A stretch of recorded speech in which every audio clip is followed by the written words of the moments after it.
Hello everyone, welcome to my channel. So guys, आज मैं आपको एप्लीकेशन ऑफ स्पेक्ट्रोस्कोपी से हम टॉपिक लेंगे मास स्पेक्ट्रोस्कोपी। मोस्ट अमी टॉपिक है गाइस, हमेशा एग्जाम में आते रहता है और आपको ये चारों सेमेस्टर में काम आएगा। ठीक है, तो मोस्ट अमी टॉपिक है, हमेशा एग्जाम में आते रहता है। इसको आपको अच्छे से कंप्लीट करके जाना है और चैनल पर रहे तो प्लीज़ चैनल को सब्सक्राइब कर दीजिएगा, क्योंकि मैं एमएससी केमिस्ट्री के और सेमेस्टर के नोट्स यहाँ पर आपको अपलोड करती रहती हूँ। और अगर आपको एमएससी केमिस्ट्री के नोट्स परचेस करने है तो आप उसके लिए आप मुझे व्हाट्सएप पे मैसेज कर सकते हैं। बहुत ही कम प्राइस में आपको अवेलेबल हो जाएंगे। तो चलिए देखेंगे मास स्पेक्ट्रोस्कोपी क्या होता है। तो मास स्पेक्ट्रोमेट्री एक शक्तिशाली विश्लेषणात्मक तकनीक है जिसका उपयोग ज्ञात सामग्रियों की मात्रा निर्धारित करने, नमूने के भीतर अज्ञात यौगिकों की पहचान करने और विभिन्न अणुओं की संख्या और रासायनिक अणुओं के स्पष्ट करने के लिए किया जाता है। ठीक है, किसके लिए किया जाता है इसका उपयोग? ज्ञात सामग्री जो होती है मात्रा का निर्धारण करने के लिए, उनमें कितनी मात्रा है, कितनी मात्रा में सामग्री पाई गई है, नमूने के भीतर ज्ञात यौगिकों की पहचान करने के लिए, विभिन्न अणुओं की संरचना और रासायनिक गुणों को स्पष्ट करने के लिए किया जाता है। तो देखिएगा कितना ज़्यादा इंपॉर्टेंट है ये मास स्पेक्ट्रोस्कोपी। ठीक है, स्पेक्ट्रोमेट्री। अब इसका बेसिक प्रिंसिपल देखते हैं।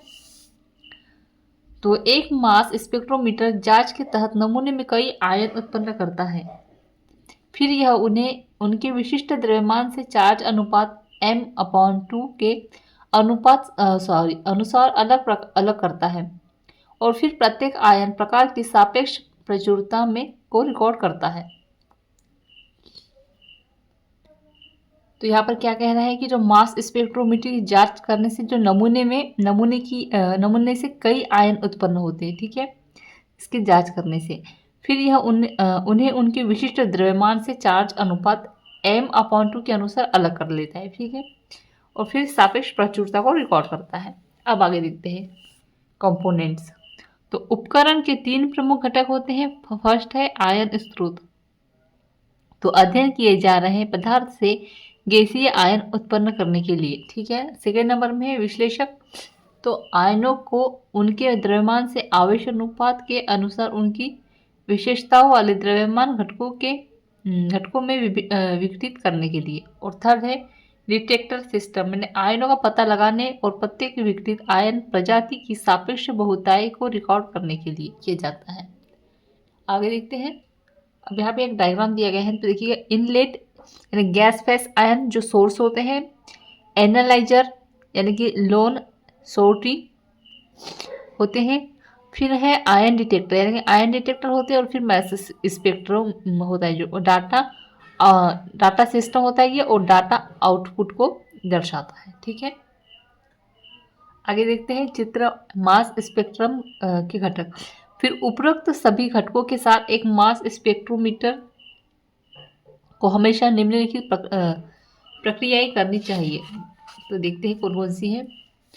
तो फर्स्ट है आयनीकरण स्रोत में नमूनों से आयन उत्पन्न करें। इन आयनों को द्रव्यमान विश्लेषण में उनके द्रव्यमान से आवेश अनुपात के अनुसार अलग करें। थर्ड है अतः चयनित आयनों को खंडित करें और दूसरे विश्लेषक में टुकड़ों का विश्लेषण करें। फोर में है अंतिम विश्लेषक से निकलने वाले आयनों का पता लगाएं और डिटेक्टर के साथ उनकी प्रचुरता को मापें जो आयनों को विद्युत संकेतों में परिवर्तित करता है। और लास्ट में है डिटेक्टर से कंप्यूटर पर प्रसारित होने वाले संकेतों को संसाधित करें और फीडबैक का उपयोग करके उपकरण को नियंत्रित करें। तो मतलब कि एक जो शर्त है जो उसमें एक आदर्श बोल सकते हैं आप, आदर्श मास स्पेक्ट्रोमीटर में होनी चाहिए। ठीक है, वो ये सब काम करने चाहिए। ठीक है, इतनी बताई समझ में। अब यहाँ पे जो है आपका टॉपिक एंड होता है। तो चैनल को सब्सक्राइब कर दीजिएगा, बेल आइकन प्रेस कर दीजिएगा। और एमएससी केमिस्ट्री और सेमेस्टर के नोट्स परचेस करने के लिए आप मुझे व्हाट्सएप पे मैसेज कर सकते हैं। डिस्क्रिप्शन पे व्हाट्सएप नंबर शेयर कर दूँगी। Thank you.